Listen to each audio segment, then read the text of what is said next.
Assalamualaikum warahmatullahi wabarakatuh. Rekan-rekan semuanya, kadang kita tidak melakukan kejahatan.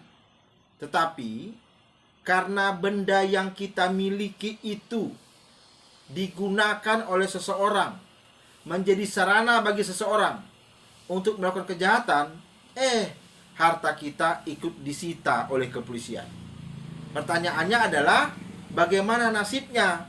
Ya, atau sebaliknya begini, sudah jadi korban, ya, kemudian ada orang yang melakukan kejahatan di kendaraan kita, kok malah kendaraannya ikut disita.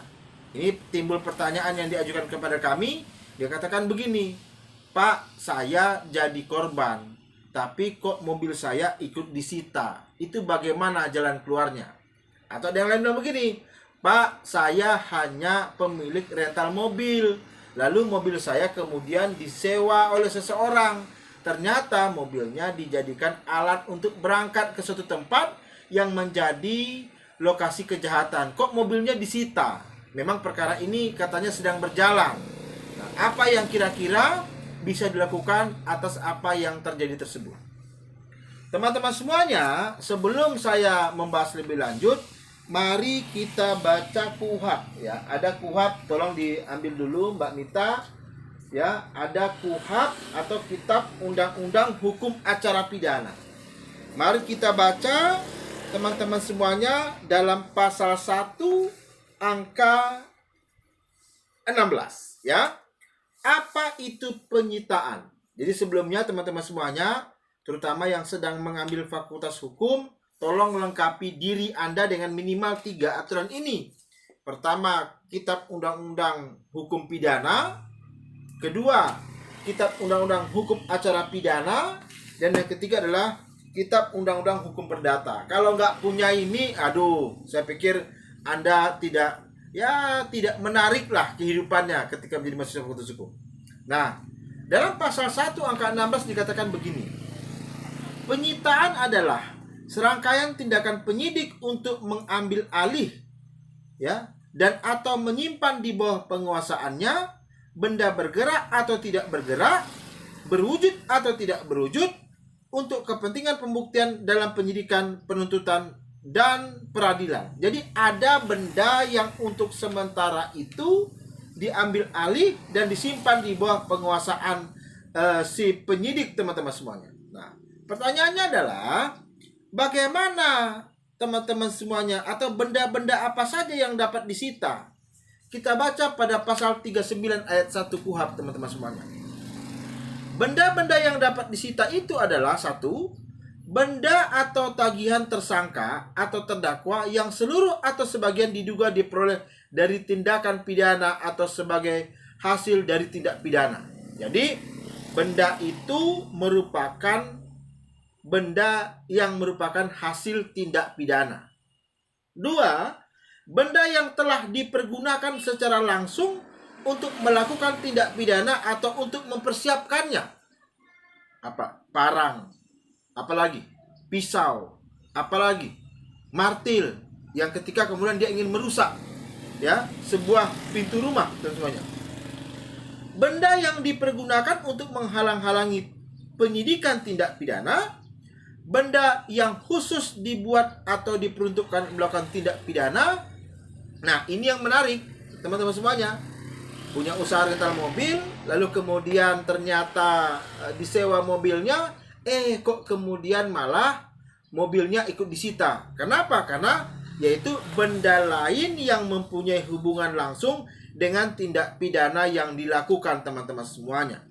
Nah, inilah yang kemudian teman-teman semuanya alasan kenapa dia ikut disita. Ayo kita baca lagi aturan lainnya supaya kita bisa menjadi cerdas, begitu ya. Nah, lalu kalau sudah selesai pemeriksaan berkas perkaranya, persidangannya sudah selesai, teman-teman semuanya, apakah barang tadi, mobil yang disewakan tadi, itu memang akan disita selama-lamanya? Baca pasal 46 KUHP, teman-teman semuanya. Di sini dikatakan begini. Benda yang dikenakan penyitaan dikembalikan kepada orang atau kepada mereka dari siapa benda itu disita, atau kepada orang atau kepada mereka yang paling berhak apabila: satu, kepentingan penyidikan dan penuntutan tidak memerlukan lagi. Dua, perkara tersebut tidak jadi dituntut karena tidak cukup bukti atau ternyata tidak merupakan tindak pidana. Ya, jadi kalau selesai pemeriksaannya, ya minta saja perkara tersebut dikesampingkan untuk kepentingan umum atau perkara tersebut ditutup demi hukum.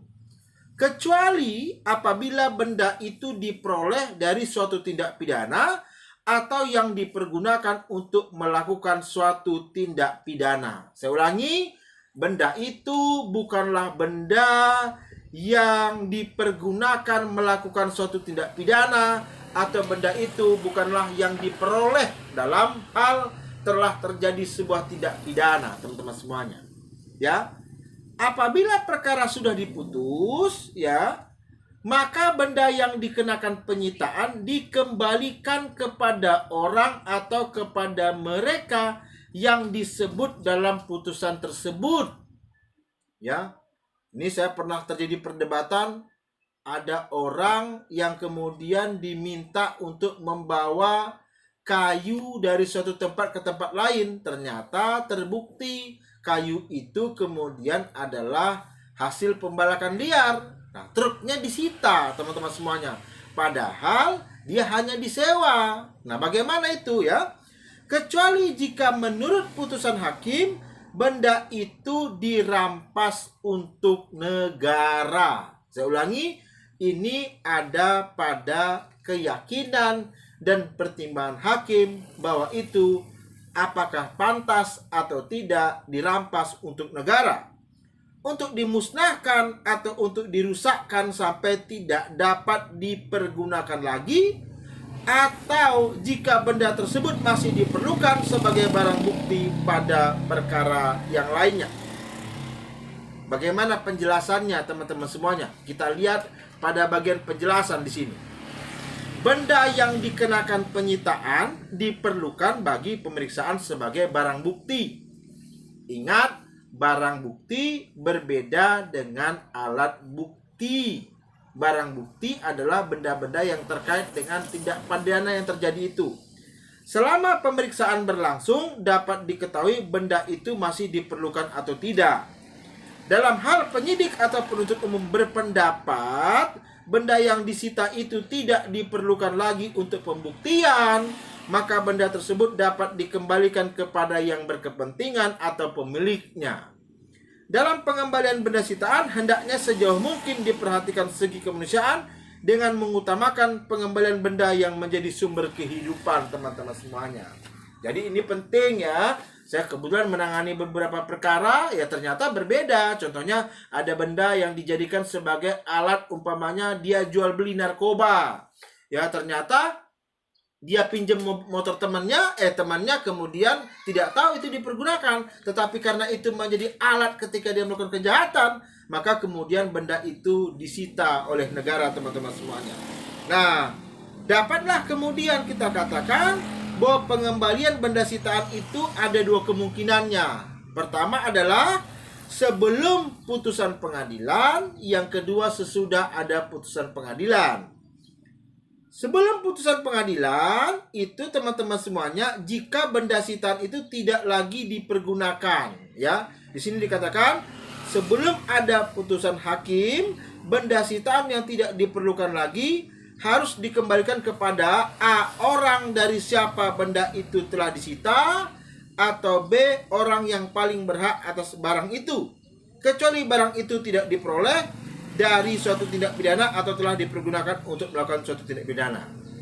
Atau yang kedua, tunggu dulu putusan pengadilan, ya. Saya kemarin itu berurusan di pengadilan karena kebetulan saya juga advokat. Ada seseorang yang kebetulan di sebelah saya itu dia lagi meminta salinan putusan karena kebetulan motornya itu dicuri, orangnya dapat. Nah, dia ingin mengambil motor itu karena itu motor dia, teman-teman semuanya. Sesudah ada putusan hakim, maka benda itu dikembalikan kepada orang yang disebut dalam putusan, kecuali apabila benda itu menurut putusan hakim harus diserampas untuk negara guna dimusnahkan atau dirusakkan sampai tidak dapat dipergunakan kembali, atau jika benda tersebut masih dipergunakan sebagai barang bukti dalam perkara yang lainnya, teman-teman semuanya. Nah, maaf kalau agak kecepatan karena saya ingin supaya jelas penjelasannya. Pada prinsipnya ada kemungkinan ya benda yang disita itu dapat dikembalikan kepada pemiliknya. Demikian teman-teman semuanya. Terima kasih. Assalamualaikum warahmatullahi wabarakatuh.